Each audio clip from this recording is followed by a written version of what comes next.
Life is full of fascinating contradictions, but those contradictions create phenomenal conversations, and those conversations create opportunities.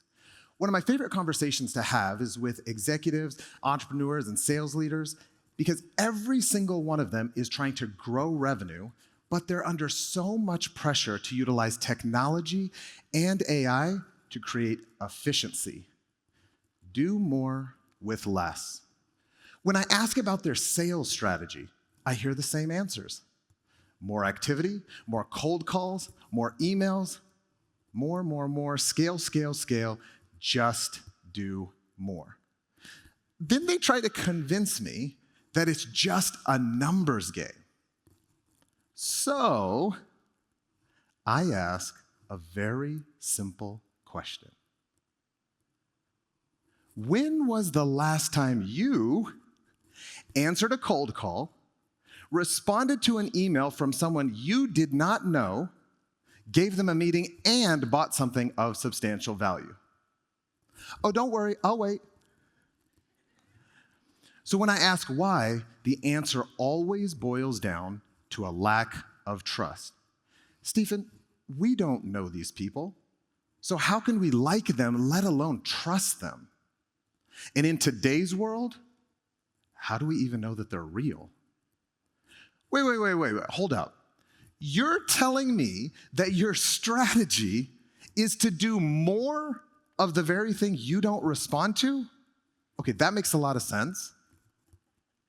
Let me be very clear. I am not against technology, technological advancement, or AI. But too many times, we get so enamored with progress that we forget the fundamentals that are foundational to human existence. It's not an either-or proposition. It's a yes and. And this trust gap has created a very tactical issue, a gap in access. Access to decision makers, access to influencers, access to people that sign the check. And the primary solution that is being taught is very simple.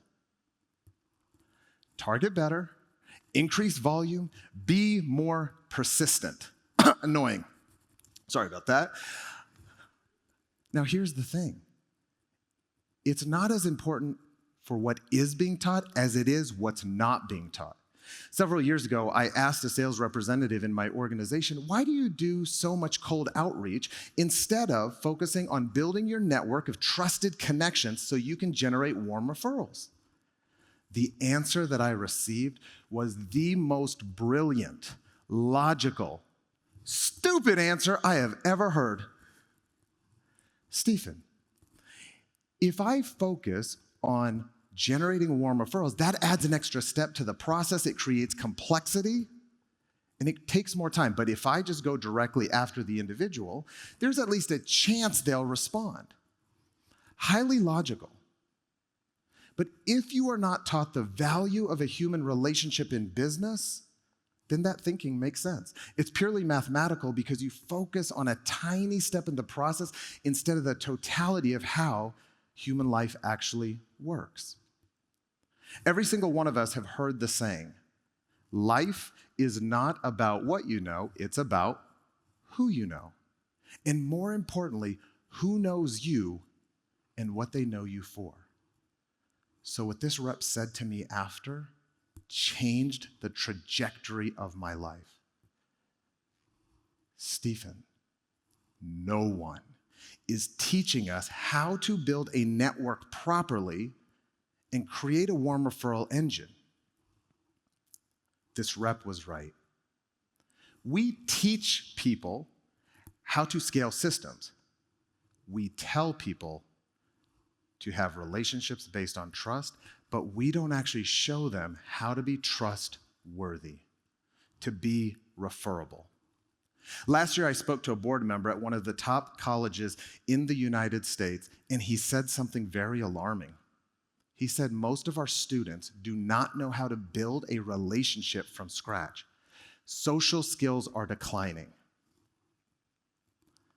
He said, we expect them to go out and build relationships and bring value, whatever that means, but we're not actually showing them how. Etiquette, for example, is a set of learned behaviors and skills. It needs to be practiced and it needs to be reinforced.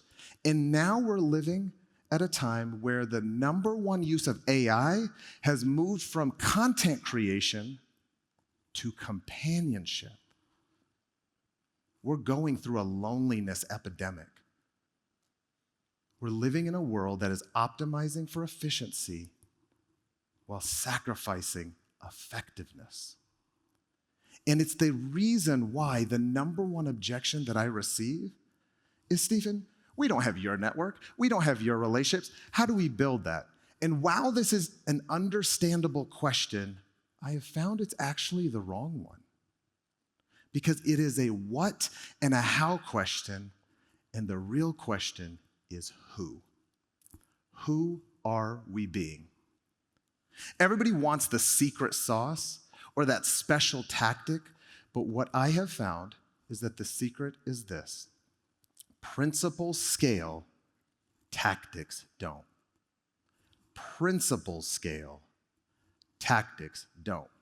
Have you ever seen how two people can say the same thing and get widely different results? One person can make the audience laugh, the other person makes them cringe. They can have the same message, same tactic, same talk track, get very different results. Some people might say, who cares? I say, who matters?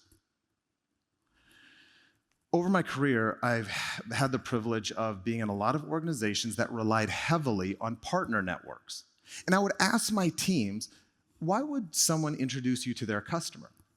The typical responses are around, our product is great, our service is amazing, we have a great company reputation, and I would have to stop them and say, no, that's not what I asked.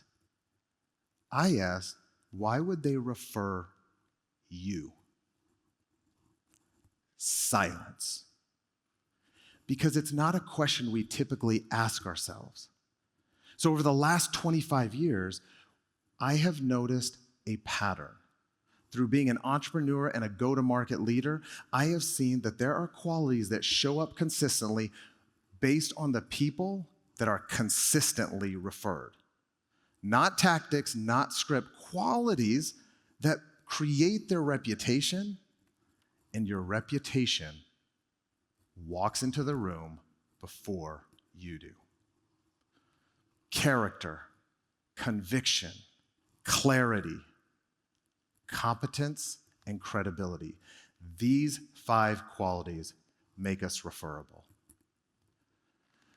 Character is the foundation. Now, if I have to explain to anyone what being of good character means, we likely already have a problem.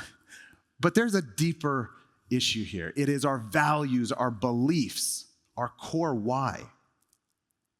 When we ask someone to refer us, we're asking them to vouch for our character. This is why asking for referrals and introductions seems hard. It's scary asking someone to put their name on the line for us. But it's also the reason why it works so well. It holds us to a higher level of accountability. Conviction flows from character. Recently, I was speaking in front of a group of salespeople, and I did say something that was rather uncomfortable. I said, if you are not willing to sell your products and services to your parents, your children, your loved ones, then you probably should not sell it at all. That level of conviction is rare, but it's essential. Many of us have heard the famous story about the trial attorney that was representing the accused murderer, but they never found the victim.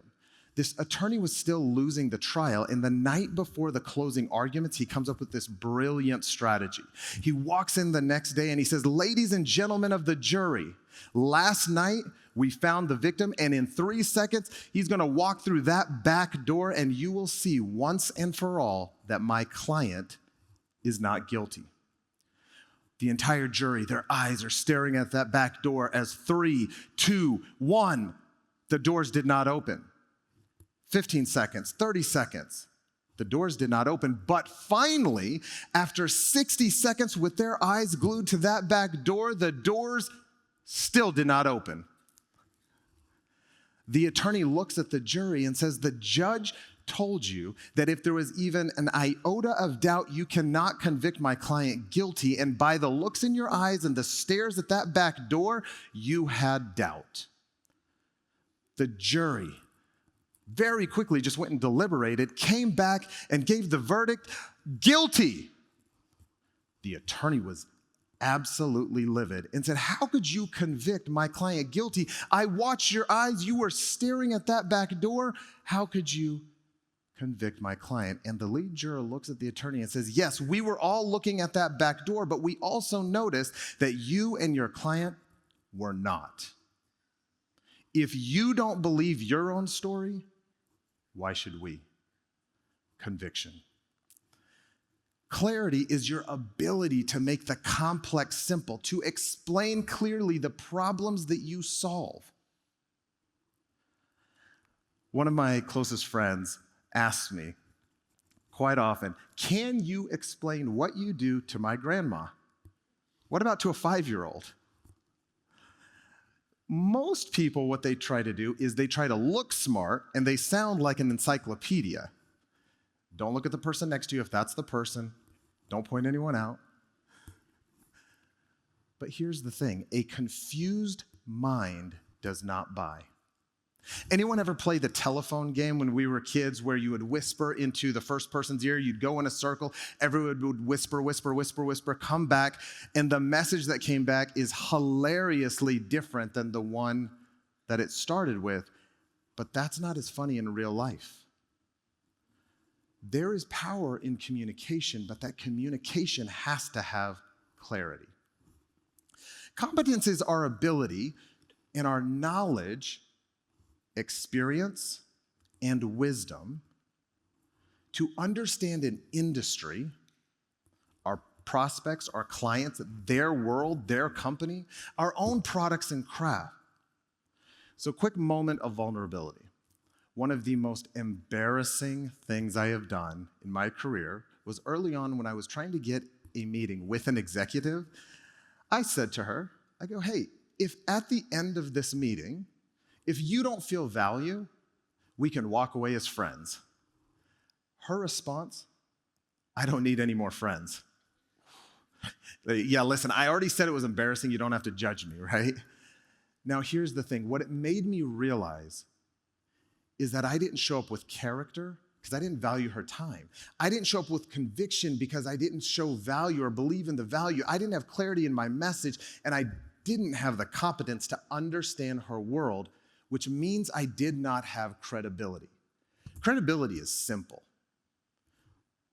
Do we do what we say we're going to do? Do we have the results? And do we have the evidence? Character, conviction, clarity, competence, and credibility. These 5 C's build your reputation, and your reputation is what makes you referable. But about a month ago, a buddy of mine says to me, Stephen, there are so many people that ask me for referrals, and I would not refer most of them because I would be embarrassed to put them in front of my contacts. And it's why he doesn't believe that the referral strategy works very often.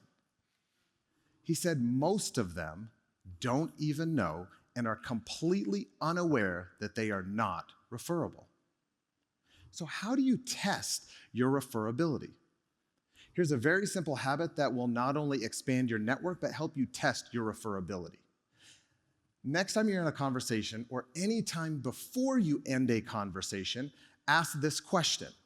Who is the most influential person that knows you well, whom you highly respect? When I ask this in group dynamics in organizations to prove the power of this, it is amazing to see the names that come up. NFL owners, CEOs, big-time industry leaders. But what's hilarious is watching everybody else's faces as they realize how close they have been the entire time to people of real influence. We never know who someone else knows. Networks are everywhere, even within our own organization, but too many times we ignore them instead of unlocking them. Now, here's the reason this question works so well with testing the 5 C's. When somebody tells you a name, simply ask, why do you respect that person so well? And if the reason resonates, simply respond, I would love to learn from that person too, and I'd like to bring some value. Would you mind introducing me? You will not always get a yes, and that's okay, because a referral is not a transaction. It is an earned transfer of trust. But if they say yes, you now know your reputation is strong enough to travel. And if they say no, you gain insight.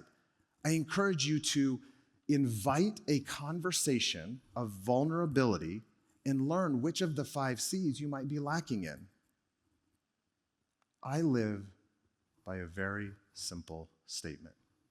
If you want to have an amazing life, surround yourself with amazing people. So I invite you and I challenge you to make one commitment today. In your very next conversation, ask for a referral. Ask for an introduction. It takes intention. It takes a plan. But you never know what opportunity lies on the other side of that conversation. So just ask. Thank you, everyone.